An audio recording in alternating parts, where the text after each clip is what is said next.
Mungu mwaminifu na utaendelea kuwa Mungu mwaminifu maishani mwetu Bwana. Tunalisifu jina lako na tunakushukuru kwa sababu hujawahi tuachilia kamwe. Na tutaendelea Baba Mfalme kila wakati kukutarajia, ukitutendea, ukitufunza, ukirudisha kwa njia Bwana, na ukiendelea kutushikilia usiku na mchana. Kuja unene nasi kwa sababu Baba Mfalme tumekuja hekaruni mwako kwa Yesu Kristo Bwana wetu. Amen. Ketini tafadhali. Madhani agosho muriega. Madhani agosho ringi. Amen. Vile evangelist angesema wageni ama wenye wamekaa sana bila kuabudu nasi wasimame watusalimie. Nasimama hapa naona watu wangesimama watusalimie kwa sababu wamekaa sana bila kuabudu nasi. Ama ni aje people's order. Sinikuri. Nekuri. Siwaambie wasimame watusalimie. Kuna watu wamekaa sana bila kuabudu nasi. Tunajua ni wa hapa lakini ni wa kwingine pia na wamekaa sana bila kuabudu pamoja nasi. Endi.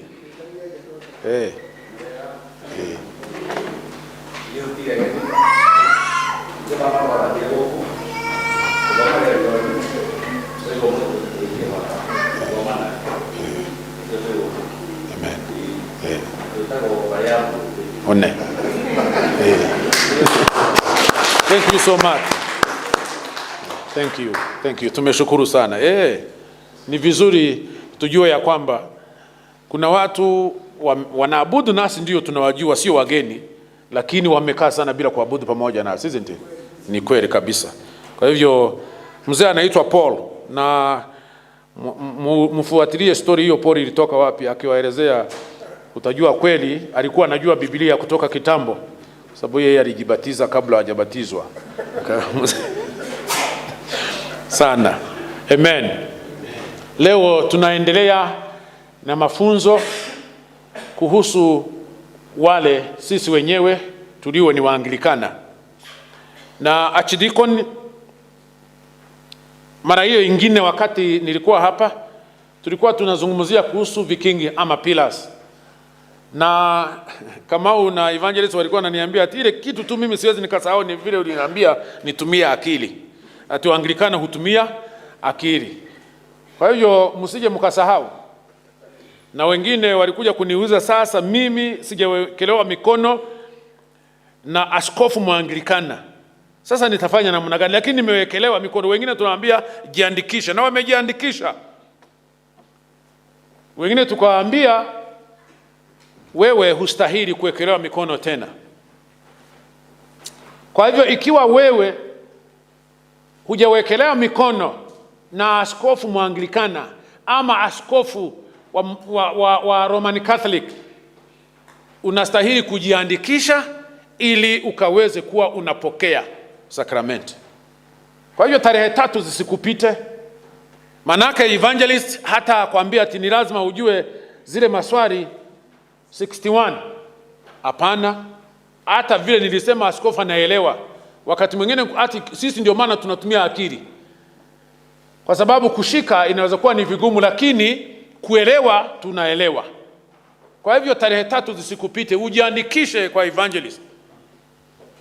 Ni kwa nini tunasema ya kwamba wale ambao wamewekelewa mikono na Roman Catholic kwa Roman Catholic hawawekelewi mikono tena? Ni kwa sababu sisi wenyewe, na leo tunazungumzia kuhusu uongozi wa Anglikana. Sisi wa Anglikana na Roman Catholic tunasema ya kwamba tunakuwa kwa ile inaitwa apostolic succession. Kutoka kwa wale mitume wa kwanza, tunaamini ya kwamba maaskofu huwa ndio hao walichukua hiyo mamlaka directly bila kupingwa na bila kizuizi chochote ili wakaweze kuendesha kanisa. Kwa wa Roman Catholic wao pia wanasema inaanzia sasa na Pope. Lakini sisi ni maaskofu na inaendelea kutiririka chini. Hivyo. Na kwa sababu ya hivyo, askofu ako na mamlaka ya kuwekelea mikono kama vile atakavyofanya tarehe 3. Ako na mamlaka ya kuwaweka wafu, makasisi na mashemaji. Ako na mamlaka pia kuwekelea wafu maaskofu wenzake, na vile vile kuongoza kanisa, kuongoza wachungaji na kuongoza Wakristo kwa jumla. Kwa hivyo Wakristo si Wakristo wa Archdiakoni Dhande.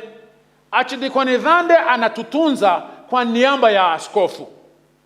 Kwa askofu ndiye kiongozi wa kanisa katika uaskofu wake. Kwa hiyo Bishop Charles Muturi ndiye kiongozi wetu, ndiye mkubwa wa kanisa la Yesu Kristo katika uaskofu wa Mount Kenya South. Kwa hivyo ikiwa angependa kuja azungumuze na Wakristo, Archdiakoni wetu kama mchungaji wa parokia hii atapangua yale yote alikuwa amepanga ili akaweze kupea nafasi kwa askofu, manake kanisa ni lake. Na ndio maana akienda kutubadilisha hakuulizi, unaitiwa barua alafu unaambiwa kutoka tarehe fulani umetoka All Saints Limuru umeenda kuwa Archdiakoni mahali fulani, ama umetoka Limuru Girls kama chaplain umeenda mahali fulani. Hakuulizi ili akutume, lakini naye anatumia akili, anaangalia ni wapi utaenda na utende kazi vizuri, na ujuzi wako usije ukapotelee kulingana na mahali amekutuma. Kwa nini hakuulizi? Kwa sababu kanisa ni lake, lakini analichunga kwa niaba ya nani? Ya Mwenyezi Mungu. Tuli hamwe. Hivyo ndivyo uongozi wetu unaanza. Kwa hivyo unaposoma Mathayo mtakatifu sura ya 28 mstari wa 19 na 20, wakati Yesu Kristo aliambia wanafunzi wake, the great commandment, nendeni ulimwenguni, make disciples of all nations, mkiwabatiza, mkiwafunza, mkiwabatiza, nami nitakuwa nanyi hadi mwisho wa dunia. Yesu Kristo alikuwa anaambia wanafunzi wake ili wakaende kuendelea, na vile vile watakuja kuwa na kuchagua viongozi wengine. Manake unaposoma Matendo ya Mitume sura ya 14 mstari wa 23, ndivyo inatuelezea kuchaguliwa kwa wengine ili wakaweze kufanya kazi pamoja na mitume. Hivyo ndivyo kanisa letu linafuata, apostolic succession. Na unaposoma Biblia sana sana katika kanisa la kwanza, utakuta ya kwamba ukiongea kuhusu kiongozi wa kanisa, nabii, evangelist au mitume, inatumiwa kwa njia ambayo huwezi ukasema ati huyu ni huyu. Inatumia, mara utakuta wametumia mitume lakini wanamaanisha tu kiongozi wa kanisa. Kwengine wanasema mhubiri lakini wanamaanisha yule kiongozi wa kanisa. Kwengine nabii lakini wanamaanisha yule vile vile. Kwa hivyo ni vyema tuelewe ya kwamba na tujue vile kanisa lilianza, kulikuwa na wale ambao wameambiwa muongoze. Na ikiwa ni viongozi, basi nao viongozi wanaweka viongozi wengine, manake hawezi akaa askofu for example hawezi kuwa hapa kila wakati, manake kuna kanisa zingine katika uaskofu wake. The bishop is the head of the church katika diocese yake. Na kuna hizo levels. Kuna nyumba ya maaskofu, nyumba ya wachungaji na nyumba ya laity. Nyinyi sasa wale wote ambao hawajaamuliwa. Na katika nyumba ya wale ambao wameamuliwa pia kuna vikunde kulingana na uongozi. Na vile vile kwa nyumba ya laity kuna vikundi mbalimbali kwa kulingana na vile ni viongozi. Ndio maana tunaona ambao hapa ingine inaandika lay leaders, lakini bado ni laity. Vice chair ni viongozi bado, lakini ni laity. People's warden bado ni laity. Alafu kuna kuja nyumba ya wachungaji. Ikiwa wewe ni archdeacon, au ni curate, ama ni deacon, bado wewe ni nani? Ni mchungaji. Treasurer, viongozi, lakini ni laity. Hiyo imeandikwa nini? Siwezi nikasoma nikiwa hapa. Secretaries, right? Bado hiyo ni viongozi, lakini kwa laity. Nyumba 3. Sasa ukitoka kwa askofu anaweza kudelegate kazi kwa archdeacons. Manake now archdeacons ni askofu anawachagua. Na anakumbewe ni archdeacon na ninakutuma mahali fulani kama assistant wake kwa mambo ya uongozi na mambo ya discipline katika uarchdeacon wake. Ndio maana tumeona mara kwa mara archdeacon wetu mnasikia tunawaambia ameenda mahali fulani, ameenda mahali fulani, ameenda mahali fulani. Pengine ni mambo ya administration, pengine ni mambo ya discipline, na discipline kwa wazee, kwa Wakristo, na hata sisi kwa wachungaji. Kwa sababu askofu amemtuma hapa kama kiongozi, hata kaa hapa mimi ni vicar wa all sense. Kukiharibika huko kwengine, ni nani atauliza kwanza? Archdeacon. Je, ulijua? Ulifanya nini usuruhishe? Hata si kupata nafasi ya kuenda haiwezekani. Manake askofu amekutuma ikiwa kwa matters of discipline na administration ni wewe katika uarchdeacon wako. Na ndio maana mara kwa mara anakuwa ameenda, kwa sababu hana choice. Ni lazima aende kwa sababu amechaguliwa kama principal assistant to the bishop. Nakumbuka wakati mwingine tuliambiwa miaka iliyopita kidogo, tulikuwa kwa mkutano wa wachungaji, tukaambiwa archdeacon akikuandikia barua ya kukwambia ya kwamba yeye amekutoa kwa orodha ya wachungaji wa kufanya kwa archdeacon yake, askofu akasema nami nita-approve, alafu nitakusikia baadaye. Inakuwaga hivyo. Si ati sasa kwanza nakusikia. Manake huyu ni principal assistant to the bishop. Akimwambia Ngabo ni kichwa ngumu, Evangelist Julius ni kama Ngabo hawasikii, mambo yetu imeisha. Akisema Bwana Kanjabi, huyo mzee nimemchunguza, kuna vita na wekelewa na danganyiwa, askofu atasikia archdeacon kwa sababu ni principal assistant. Turehamwe. Si kulikuwa na ibada, mliona mzee akirudishiwa nguo. Kwanza hujavaa sana. Kila wakati unasema sasa tuendelee tu ati sijui nini. Hata hujaritaya? Mmeshamfanyia retire? Bado. Kwa hivyo kwa orodha ya lay leaders active ni mmoja wao. Na kwa nini? Manake askofu ilibidi asikilize principal assistant wake.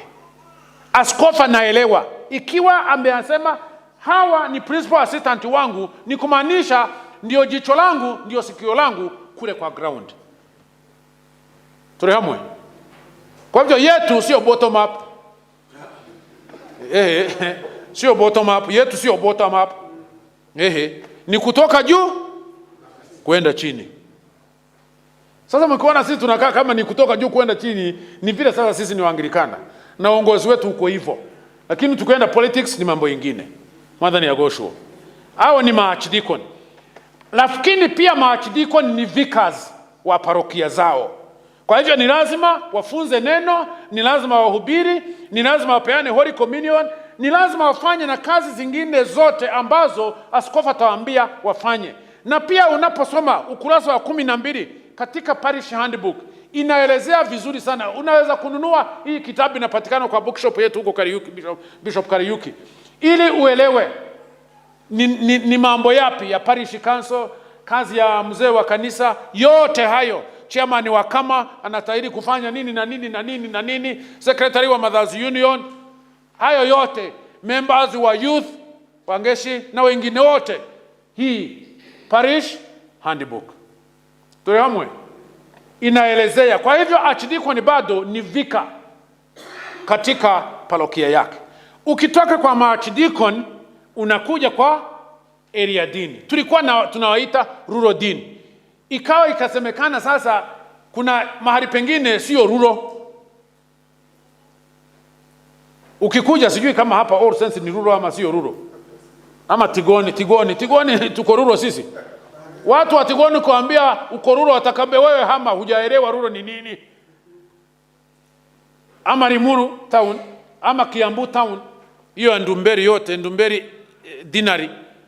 So ikawa basi pengine unaweza kuita urban na rural, but ikawa kwa sababu ni kutumia jina moja, synod ikapitisha, kwa sababu synod is the supreme organ, ikapitisha ya kwamba hawatakuwa wanaitwa rural dean, watakuwa wanaitwa area dean. Sasa ikiwa unajihisi kama wewe area yako ni rural, basi uongeze mimi ni area dean wa rural dean wa area, rural area. Kwa hiyo wewe ni rural dean bado. Ikiwa ni urban, wewe ni urban. Area dean. Hao nao office yao sio administrative. No, ni spiritual. Na ndio maana wanafanya ile kazi ambayo imeandikwa vile neno la Mungu, Timotheo wa pili sura ya 3 mstari wa 16 na 17. Maandiko yote matakatifu yameandikwa kwa uongozi wa Mungu na yanafaa katika kufundishia ukweli, kuonya, kusahihisha makosa na kuwaongoza watu waishi maisha adili.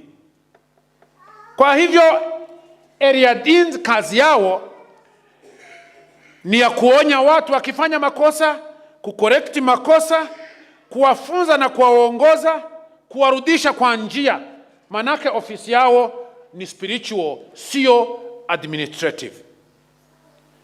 Na ndio maana wakati tunaenda bado kwa ile ibada tunakuaga nayo kule Kiambu, wafanyikazi wote wa diocese, wawe wameajiriwa kuna mshahara ama hawana mshahara kama leaders, tunakuaga huko kurenew vows zetu.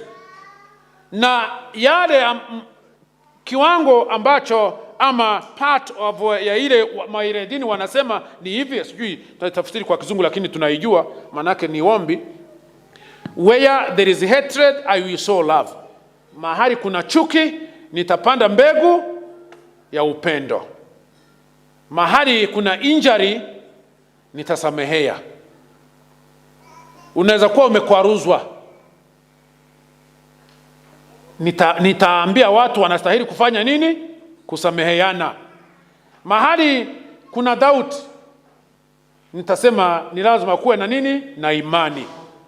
Mahali watu ni desperate, I will tell them there is hope. Madhani ya Gosho. Na mahali kuna giza, mimi nitakuwa mmoja wa kuangazia wengine na kuleta mwangaza. Na mahali kuna ile sadness, pengine kuna kifo, watu wanahuzunika, basi mimi nitakuwa wa kwanza wa kuletea furaha. Kwa nini hayo? Kwa sababu ofisi yao ni spiritual, sio administrative. Ukitoka kwa area dean unakuja basi kwa priest, kasisi. Na kasisi naye kazi yake ile yote mnaona tunafanya hapa ni kazi ya kasisi. Kufunza, kubatiza, kutayarisha watu kwa kubatizwa na kuwapokea kwa sakramenti, kusamehea dhambi, hiyo ni jukumu ya kasisi. Kuonyesha watu njia, vile tumesoma yale neno la Mungu linasaidia kucorrect watu makosa. Na vile ikiwa kuna mafunzo hayafai, ni kazi ya kasisi ya kurekebisha. Na ndio maana tunasema pulpit kama hii pulpit hii, archdeacon ndiye anasimamia. Na ndiye maana sio wewe unaalika, mhubiri. Ikiwa seri ni seri gani itakuja? Seri 2. Seri ya Bwana Kanjabi. Sio Kanjabi wa kualika mhubiri. Kama kiongozi anastahili kuenda kwa ofisi kuona vika, huyu za archdeacon. Na namwambia tuko na ibada, ni sisi tunaongoza ibada. Na kwa kesi yako kama mmetuachilia, basi tungependa ualike mhubiri. Wewe atakuuliza uko na mtu, asema ni nani? Umpe contact. Yeye amuulize ikiwa atapatikana. Ikiwa atapatikana, amuandikie barua. Kwa nini ni yeye anastahili kufanya? Kwa sababu ni yeye anasimamia pulpit. Mkifunzwa mafunzo ambayo na ni ya kuwapoteza, askofu hata uliza Evangelist Julius ama Ngina ama mimi ama wazee wa kanisa, atauliza nani? Archdeacon, vika wa parokia hiyo. Na ndio maana viongozi, kiwa kuna Sunday itakuwa ni ya Kayo, kuna Sunday ya Sunday school, hawastahili kualika mhubiri kabla hawajadiscuss na vika. Kwanza wanastahili kuenda wanamuona vika, wanaambia Sunday yetu ni tarehe fulani. Na hatuna, kwa sababu tunajua sisi vile mtaratara yetu, hatuwezi kualika mhubiri. Unaweza kutualikia mhubiri? Mambo mawili yaweza kutendeka. Naambia haya, ngoja nitafute. Ama naweza kuwauliza, je, mko na yoyote ambaye tunaweza kualika? Huyo basi ndiye atamualika yeye mwenyewe. Lakini sio kualika alafu naenda unamjulisha. Sasa wewe unamjulisha pulpit ni yako? Halo? Mwambie mwenzako pulpit ni ya archdeacon. Pulpit ni ya archdeacon. Kwa hiyo sio wewe kualika, ni yeye. Mimi shuleni ikiwa nimealika mtu ambaye sijasikia kihubiri na sijui ni wapi alienda shule yake theology sana, ama pengine hajakuwa kwa klasi ambaye najua ako kwa hii klasi amefunzwa, siwezi nikamwalika wakati siko. Na mwalika ikiwa naizita na mwalika, lakini niko hapo nikisikiliza. Akihubiri makosa nitacorrect hapo. Kuna wakati mhubiri mmoja alikuja akahubiri akasema kuna mbinguni 3. Nyinyi mnajua kuna mbinguni ngapi? 1. Yeye alisema kuna mbinguni ngapi? 3. Akaendelea, lakini nimekaa hapo juu naona sasa wasichana wangu akina Masi na wengine wananiangalia, ni kama kuuliza chapo, kwani kuna mbinguni 3 aje na hujawahi tuambia? Ni kama naona kama ni hiyo anauliza. Lakini unaona hata wameacha kuandika, lakini mimi najifanya tu unaandika kitu naandika. Sasa akamaliza, kabla sijapeana baraka nikasema ni vyema nirekebishe makosa ambayo imekuja mhubiri akiongea. Nikamwambia hakuna mbinguni 3, lakini makosa imetokea kwa kutoelewa lugha ya Kiebrania ya Biblia. Manake ukisoma lugha ya Kiebrania, ukisoma mbinguni inasema shamayim, hiyo ni uwingi. Kwa sababu ni shama alafu shamayim uwingi. Na kama vile unasema mayim, maji. Ikiwa ni mingi, kwa sababu maji ni mingi, ni lazima iwe ni mingi, ni shamayim. Basi huenda ikawa nikamwambia alisoma, lakini kwa sababu hana ujuzi wa Kiebrania ya Biblia ikamtatiza na hakujua. Kwa hivyo sio makosa yake. Lakini hakuna mbinguni ngapi? 3. The heavens. Unapotafsiri kutoka kwa Kiebrania utakuta umeandika the heavens, mbinguni, lakini nyingi. Kwa hiyo alitatizwa na lugha, sio makosa yake. Unajua ni lazima kujaribu kuiweka asionekane hakuna kitu anajua. Unakuwa polite na way. Turehamwe. Lakini nikamwambia kuna mbinguni ngapi? 1 peke yake. Kuna pia hell, Jehenamu. Kwa hivyo ukifanya makosa utaenda wapi? Jehenamu. It is real. Nasi basi tukumbuke ya kwamba heaven is real and hell is real. Usipookoka utaenda Jehenamu. Na usingojee dakika ya mwisho. Kwa hivyo archdeacon ni jukumu lake Nikisimama huko nianze kuongea vitu zingine, atakuja kuuliza. Mara Wednesday tukienda, wakati mwingine tukienda kwa mkutano baada ya ibada, huwa anatuuliza mlisikia nini kwa yule mhubiri mwenye alikuwa amekuja, nilikuwa nimealika kuhubiri. Alafu evangelist naye ananiangalia, Singapore si useme. Of course anajua mara tunakuwa tumeongea before. Niambia sasa wewe unataka bro, ni unataka sasa niseme nisiwe hata wewe useme. Sasa atidiko na anasema inaonekana kwa sababu sikukuwa ni kama kunikuwa na kitu. Sasa alafu anauliza ni nini alihubiri? Nakumbuka last year alikuja akatuhubiri, nikamwambia atidiko ile nakumbuka tu tulisoma Revelation chapter fulani. Lakini ile kitu kutoka hapo kitu alihubiri kwa lugha gani? Silikuwa English. Ile kitu alihubiri kutoka hapo mimi sikuelewa. Sasa nikamwambia pengine Julius alielewa. Akasema sasa ikiwa wewe hukuelewa mimi nitaelewa nini? Manake archdeacon ni lazima afuatilie, ajue ni nini Wakristo wake nyinyi sasa mumelishwa chakula gani. Tulihamwe. Kwa sababu ni jukumu lake la kufuatilia. Kama leo jioni ni lazima ajulishwe ni yapi yametendeka.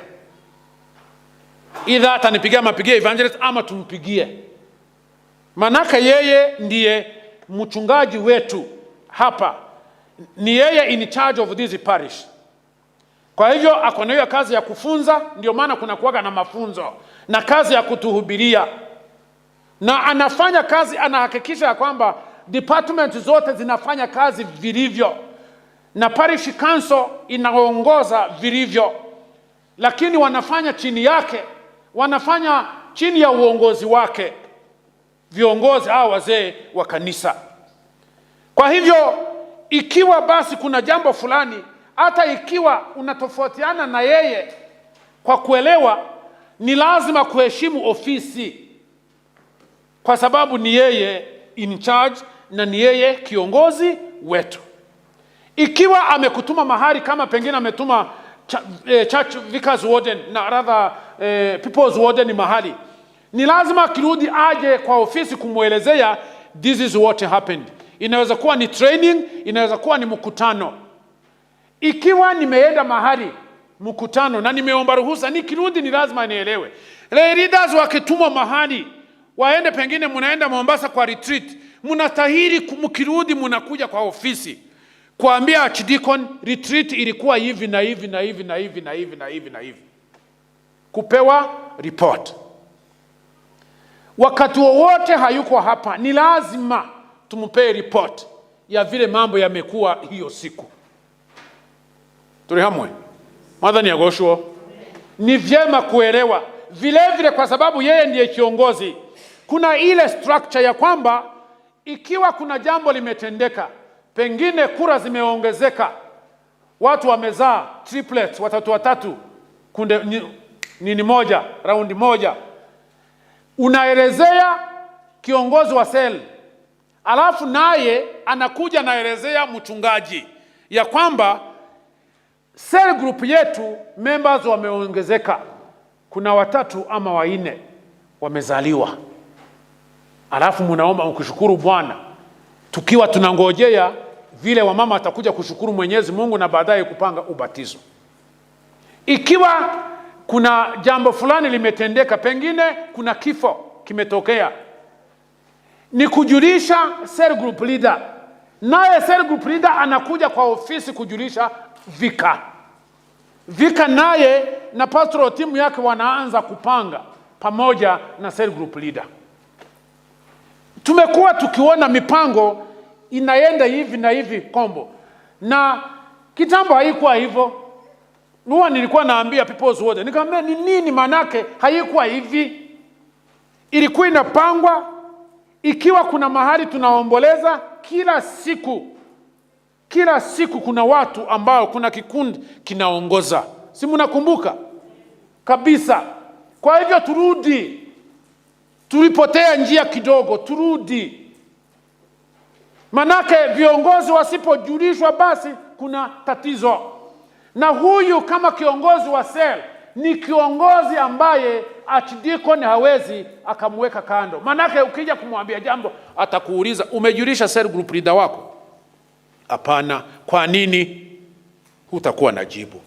Manake anakuuliza hivyo, si atataka kusikia, bali anataka mtaratara ifuatwe. Tulihamwe. Very important. Kwa hivyo ikiwa kuna Thanksgiving vile vile, cell group leader kama sasa tutatangaziwa ya kwamba tumealikwa na Mrs. Kaiga. Lakini Mrs. Kaiga hakukuja kwa archdeacon hivi tu, angekuja privately, it is okay. Lakini alipenda sasa kanisa ijue, na alipitia kwa cell group leader. Cell group leader akaja akasema tangazo hili liandikwe, tumealikwa mahali fulani. Hivyo ndivyo inastahili kuwa. Baada ya parish priest tuko na deacons. Deacons nao ni wa kusaidia mchungaji, vika wa kanisa, kufunza watoto, kufunza youth, kuhubiri vile vile, na sana yote ni kufanya ile kazi mchungaji mkubwa wako amekupea ukaweze kufanya, na kumjulisha ikiwa kuna jambo linahitaji attention yake. Na tumeona ya kwamba deacons kawaida wanakuwa wamevaa hivi. Hebu angalia hapa. Na ikiwa una doze uamka, kwa sababu huwezi kuangalia ikiwa umefunga macho. Tumeshaona deacons, tumekuwa tukitumiwa deacons, wanakuwa wamefungiwa kando hapa, isn't it? Si tumeona? Si tunajua ni kwa nini? Si ati kwa sababu ni deacon tu. Ni kwa sababu kuna mambo hawajafunguliwa rasmi. Manake unaweza kukaa kuwa deacon kwa miaka, kwa sababu mwenye umetumwa kwake recommendation ameandika sio ya kufurahisha, amekwambia huyu hajajua kitu. Ukimfunza kesho atakuwa amesahau. Kwa hiyo unaweza kukaa kama deacon miaka 2 ama 3 ama 4 hata 5. Huenda ikawa unafungiwa na unawekwa chini ya mwingine ili akufunze kazi, akufunze vile inakuwa na hiyo taratibu yote. Na umekuwa umefungiwa kwa sababu kuna kazi zingine huwezi kufanya. Huwezi kaunganisha ndoa. Nilikuwa nasema kwa kizungu, Jackie hata angependa deacon fulani aunganishe hawezi, kwa sababu hana mamlaka hizo. Bado amefungiwa, hajaachiliwa, bado anachunguzwa na angaliwa, anafunzwa kazi. Ama hawezi akapeana Holy Communion. Pengine the full priest awe amekuja amebariki mkate na divai, aiache. Anaweza bado kupeana mkate kwa sababu imebarikiwa na yule ambao ako na mamlaka.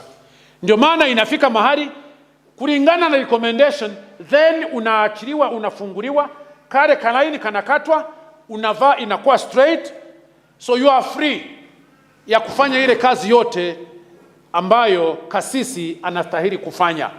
Na utaanza pia kuwa, kabla hujafunguliwa, story yako inakuwa ni kala gani? Mmekuwa ikiwa ni kala gani hii mchipi, hii ya black, kwa sababu bado unafunzwa kazi. Basi unafunguliwa, then utavaa hizi liturgical colors. Tulihamwe. Na utaona basi utakuwa hivi kwa sababu wewe umekuwa full priest. Kwa hivyo ni mchungaji lakini hajakuwa full priest, lakini ni mmoja wa house of clergy kwa sababu ni clergy, lakini sio priest. Na la mwisho ninapomalizia, kabla nitaongelea kuhusu kireti kidogo, nilisema ya kwamba nikiwa hapa na kuwe na wachungaji wengine 4 5, na kuwe na mchungaji mkubwa wetu kama archdeacon, ama pengine tuko maybe Riera Ridge tuko na wachungaji 10 ama 5, lakini kuna vika. Hawa wengine wote isipokuwa yule mmoja mwenye ambaye ndiye in charge, wengine wote huwezi kawaita vika, my vika, utakuwa umekosea. Tulihamwe.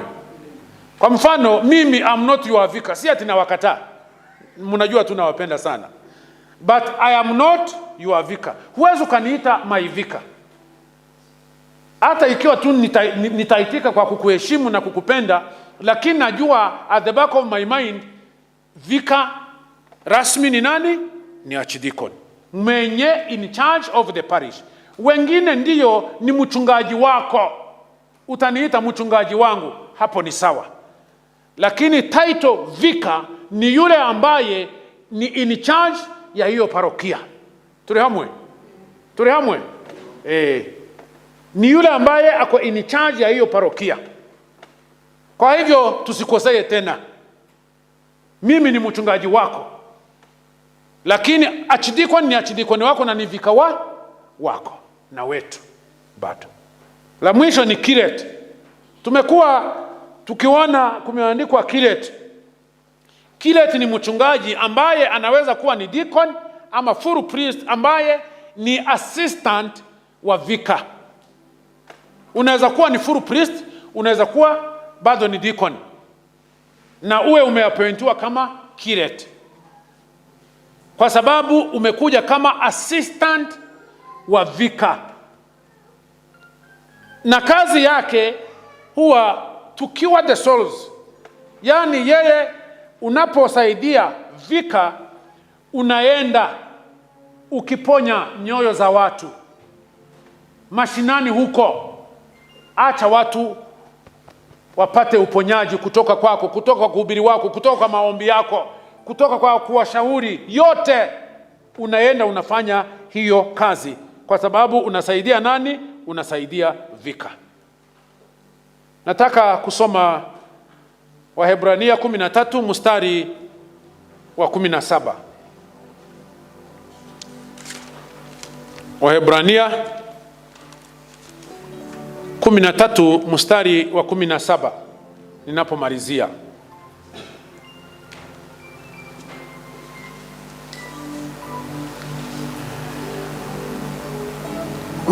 Tumeongea kuhusu uongozi. Ni vizuri kutii viongozi, iwe ni wale wako kwa Mothers Union, ni viongozi. Manake kuna mamlaka zimekuwa delegated kwao, kamati ya Mothers Union, na wanafanya kazi nzuri sana. Kuna iwe ni kwa vijana, iwe ni kwa kama, iwe ni kwa choir, iwe ni kwa present worship, yote, iwe ni kwa cell leaders, kwa sababu pia cell group wako na kamati vile vile.